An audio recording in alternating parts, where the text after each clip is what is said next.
Hello everyone, welcome back to my YouTube channel Apna Vidyalaya. Guys, आज की इस वीडियो में हमारे चैनल पे चल रहा है सक्सेस सीरीज, जिसका मैंने 3 सब पूरी फिजिक्स से 16 महत्वपूर्ण डेरिवेशन का, जिसमें मैंने 3 सक्सेस सीरीज का पार्ट 3 तक 3 डेरिवेशन बता चुका हूं। आज सक्सेस सीरीज का चौथा डेरिवेशन है।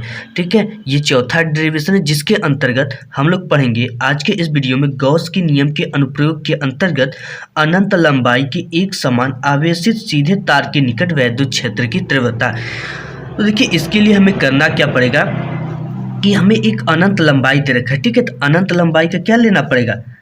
तार लेना पड़ेगा। तो हमने ये एक अनंत लंबाई का तार ले लिया। इसकी लंबाई कितना है? इनफाइनाइट यानी अनंत है, ये इनफाइनाइट है। ठीक है, और ये जो तार है वो धन आवेशित है। ये जो चालक तार है वो क्या है? धनावेशित है। ये हो गया। अब इस चालक तार से r मीटर की दूरी पर, यहाँ से हम मान लेते हैं यहाँ की दूरी r मीटर है, पे एक बिंदु P है और इसकी डिस्टेंस कितनी है? r मीटर की दूरी पर एक बिंदु P है, जहां हमें वैद्युत क्षेत्र की तीव्रता ज्ञात करनी है। अब देखिए, इस बिंदु P के समक्ष, ठीक है, इस बिंदु P के समक्ष L लंबाई का एक गॉसियन पृष्ठ खींचते हैं, एक बेलनाकार गॉसियन पृष्ठ खींचते हैं। तो हम यहाँ पे बिंदु P के समक्ष L लंबाई का एक बेलनाकार गॉसियन पृष्ठ खींचेंगे। देखिए, हम खींच ले रहे हैं यहाँ पे, ये इस तरह से हो जाएगा और ये इस तरह से हो जाएगा।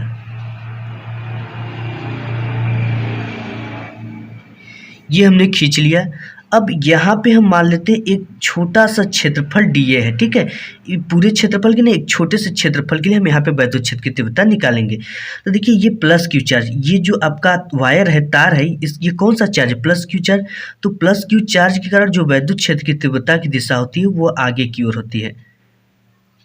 आगे की ओर क्यों होती है? क्योंकि प्लस चार्ज और प्लस चार्ज मिलकर एक दूसरे को क्या कहते हैं? रिपल्सन होता है उसमें, यानी कि प्रतिकर्षण होता है, एक दूसरे से दूर हटते हैं। अगर ये माइनस चार्ज होता है तो पीछे की ओर होता है।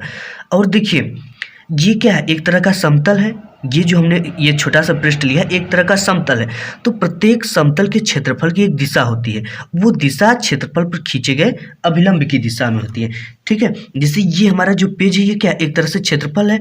तो क्षेत्रफल पर अभिलंब खींचेंगे तो अभिलंब कितना? 90 डिग्री। जैसे ये देखिए, ये क्षेत्रफल की क्या, एक तरह से अभिलंब खींचा गया है ऊपर की ओर। तो इसी तरह से ये जो समतल, इसका जो क्षेत्रफल की दिशा होगी अभिलंब की दिशा में होगी। अभिलंब का मतलब परपेंडिकुलर, लंबवत जो होता है। तो इसके जो क्षेत्रफल की दिशा होगी वो dA, त्रिज्यता बाहर की ओर होगी, दोनों। ये हो गया। अब देखिए, इससे अब वैद्युत क्षेत्र E और dA से होकर गुजरने वाला वैद्युत फ्लक्स हमें ज्ञात करना है। अब इसके इन दोनों के ये जो L लंबाई का क्या है? ये इसकी लंबाई L है। ठीक है, इसकी लंबाई आपकी L है, ये इसको लिख देंगे। अब देखिए, इस जो बेलनाकार पृष्ठ खींचे, इसके समतल पे अगर हम वैद्युत फ्लक्स की गणना करें, ये हमने एक छोटा सा समतल ले लिया, पृष्ठ ले लिया।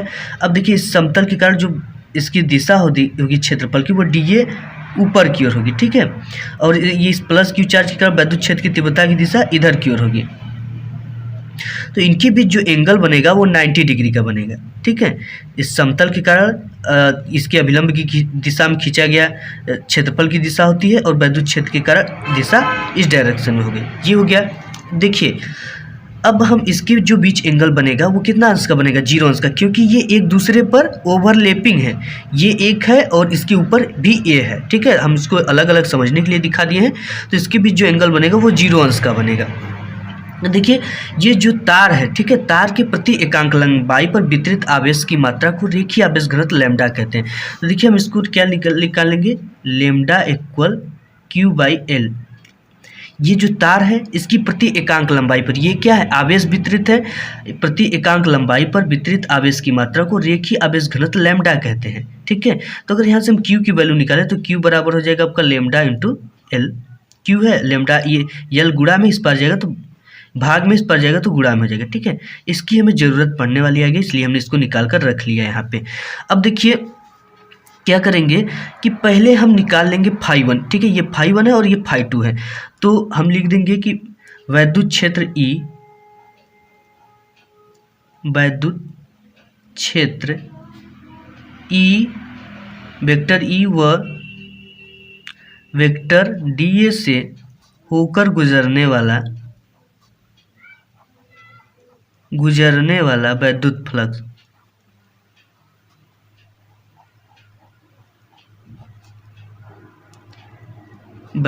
फ्लक्स यहाँ पहले के लिए हम कर रहे हैं तो ये हो जाएगा आपका फाई। छोटे से देखिए, छोटे से पृष्ठ के लिए निकालते हैं तो डी लेते हैं, डी फाई ई 1 पहले के लिए निकाल रहे हैं, इक्वल ये हो जाएगा आपका ई डॉट डी ए। ये हो गया। अब देखिए इस डॉट को हटाएंगे तो इसके बीच बनने वाला एंगल को लिखेंगे, डी फाई ई इक्वल, इस डॉट को हटाया हमने, ई डी ए कोस थीटा। ये हो गया। अब देखिए इसके बीच जो एंगल बन रहा है, हमने बताया ये एक दूसरे के ओवरलैपिंग है, तो इनके बीच जो एंगल बनेगा वो 0 अंश है, एक दूसरे के समांतर है तो इनके बीच एंगल 0 अंश का बनेगा। तो यहाँ पर रख देंगे तो ये हो जाएगा आपका d phi E equal E d A cos 0 अंश। कॉस 0 अंश की वैल्यू क्या होती है, यहाँ पे हम दिखा दे रहे हैं आपको, कॉस 0 अंश की वैल्यू होती है 1। तो यहाँ से जब 1 की मल्टीप्लाई इसमें करेंगे तो केवल ई डी ए हो जाएगा, तो ये आपका आ जाएगा केवल E d A, d phi 1 है, ठीक है ये। अब हम डी फाई 2 निकालें इसके समतल पे वैद्युत फ्लक्स, तो देखिए क्या होगा, यहाँ पे भी लिख देंगे कि वैद्युत क्षेत्र वेक्टर ई व वेक्टर डी ए से होकर गुजरने वाला वैद्युत फ्लक्स।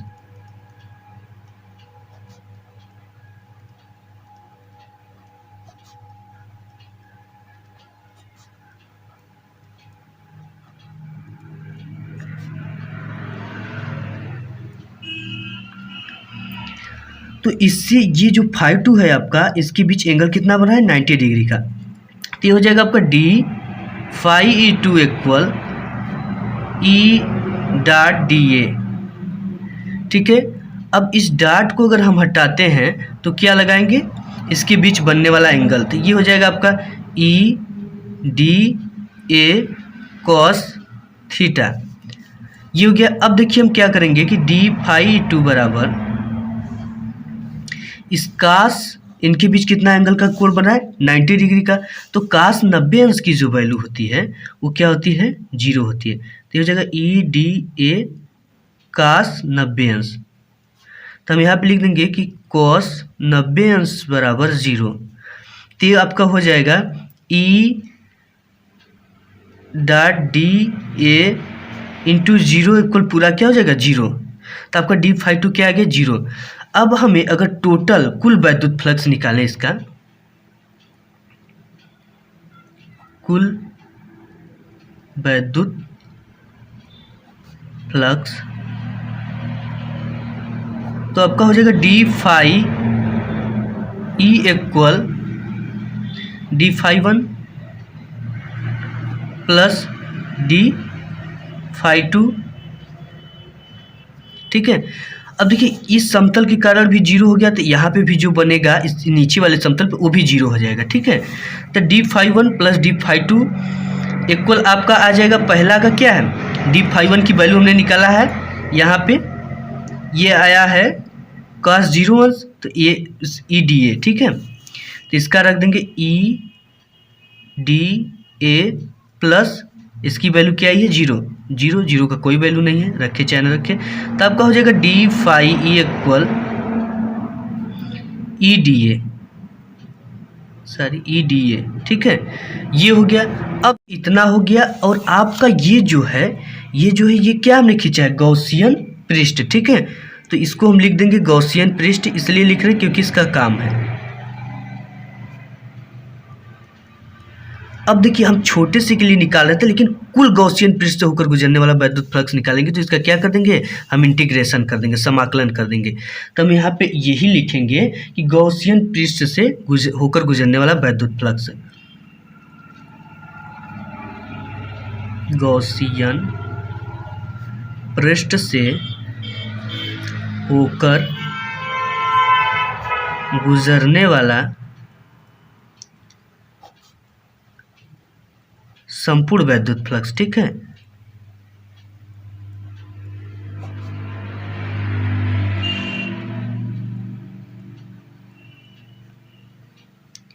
ये हो गया। तो अब हम देखिए इसका हमने क्या किया, इंटीग्रेशन समाकलन कर देंगे। तो ये हो जाएगा आपका समाकलन डी फाई ई इक्वल, इसका हो जाएगा समाकलन हम किसके लिए निकाल रहे हैं, एक क्षेत्रफल के लिए निकालना है ना। तो यहाँ पे हम क्षेत्रफल लिख देंगे, एक छोटा सा क्षेत्रफल है यहाँ पे डी ए, इसी का हमें निकालना है। तो इसका हम क्या कर देंगे, इंटीग्रेशन कर देंगे। तो क्षेत्रफल के लिए करें तो यहाँ पे ए लिख दिए, और ये हो जाएगा आपका ई डी ए। यहाँ से ये हो गया। अब देखिए हम करेंगे क्या कि आपका इसका अगर समाकलन करेंगे तो केवल फाई ई आ जाएगा, ठीक है। क्योंकि जो डी एक्स समाकलन, डी एक्स का जो समाकलन होता है केवल एक्स होता है। तो यहाँ डी फाई ई है, तो इसका जब समाकलन करेंगे तो ये डी हट जाता है। ये छोटे से के लिए निकालते हैं तब लगता है, और ये संपूर्ण पृष्ठ के लिए निकाले तो नहीं लगेगा, ठीक है। इसका समाकलन किया फाई ई हो गया इक्वल। अब देखिए ई जो है इसका होगा नहीं, तो इसको हम बाहर कर देंगे, कॉन्सोनेंट है, ठीक है। ई इक्वल क्षेत्रफल ई डी ए। अब देखिए जो ए है, ठीक है, हम इस बेलन की वक्र पृष्ठ का क्षेत्रफल निकालेंगे। तो ए बराबर आपका हो जाएगा, यहाँ से देख सकते हैं आप, यहाँ लिख देंगे कि बेलन के वक्र पृष्ठ का क्षेत्रफल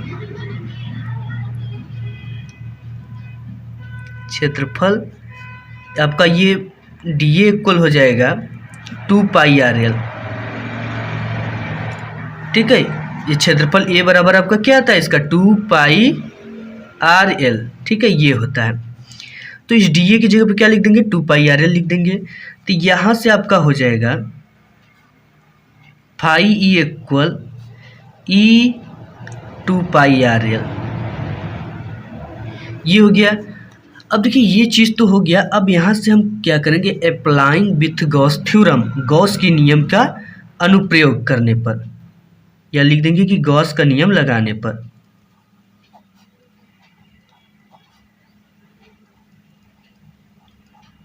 गॉस के नियम से हम गॉस का नियम क्या पढ़े थे, गॉस का नियम यही पढ़े थे, होता था क्या, phi E equal Q by epsilon naught, ये हमने पढ़ा था, ठीक है।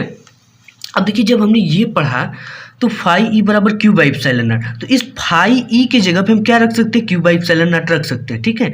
फाई ई की जगह पे क्या रख सकते हैं, क्यू बाई एप्सिलॉन नॉट। तो देखिए यहाँ पे जब हम रखते हैं तो हमें क्या मिलता है, फाई ई बराबर Q by epsilon naught, phi E की जगह पे क्या रख दिए, क्यू बाई एप्सिलॉन नॉट, और यहाँ से बराबर ई इंटू 2 पाई आर एल, ये हो गया। अब देखिए ये जो Q है, ठीक है, Q क्या है, देखिए यहाँ पे हमने निकाला है लेमडा बराबर Q बाई एल, ठीक है। ये जो Q होता है ये पूरे पृष्ठ से परिबद्ध होता है, तो Q बराबर लेमडा इंटू एल, ठीक है। Q यहाँ पे है और एल इधर आया तो गुणा में होगा, Q बराबर लेमडा इंटू एल, तो इसको हम रख देंगे यहाँ पे। तो आपका यहाँ से हो जाएगा Q बराबर, यहाँ से लिख देंगे Q बराबर लेमडा इंटू एल रखने पर, तो यहाँ से हो जाएगा आपका लेमडा इंटू एल बटे के epsilon not equal E into 2 pi R L. अब देखिए हमें क्या करना है, इससे होकर गुजरने वाली वैद्युत फ्लक्स, वैद्युत क्षेत्र की तीव्रता निकालनी है, ठीक है। तो E बराबर, देखिए यहाँ से E को हम क्या कर लेंगे, E निकालना है तो ये गुणा में इस पर आएगा तो भाग में हो जाएगा, तो हो जाएगा lambda L upon epsilon not, और ये गुणा में इस पर आया तो भाग में 2 पाई आर एल, इतना चीज़ हो गया। देखिए एल से एल क्या हो गया, कट गया, एल से एल कट गया, तो आपका आया क्या, E इक्वल लेमडा बटे के एप्सिलॉन नॉट 2 पाई आर, ठीक है, ये आया। अब देखिए इसको व्यवस्थित क्रम में थोड़ा सा हम लिख देंगे, तो आपका E इक्वल हो जाएगा 1 अपान 2 पाई एप्सिलॉन नॉट लेमडा बटे के आर। अब देखिए ऊपर नीचे 2 से गुणा कर देंगे, ठीक है। देखिए गणित कहती है कि आप मुझसे कुछ भी करो लेकिन हमारे मान में अंतर नहीं आना चाहिए, तो 2 से 2 कट जाएगा, 1 आएगा, ठीक है।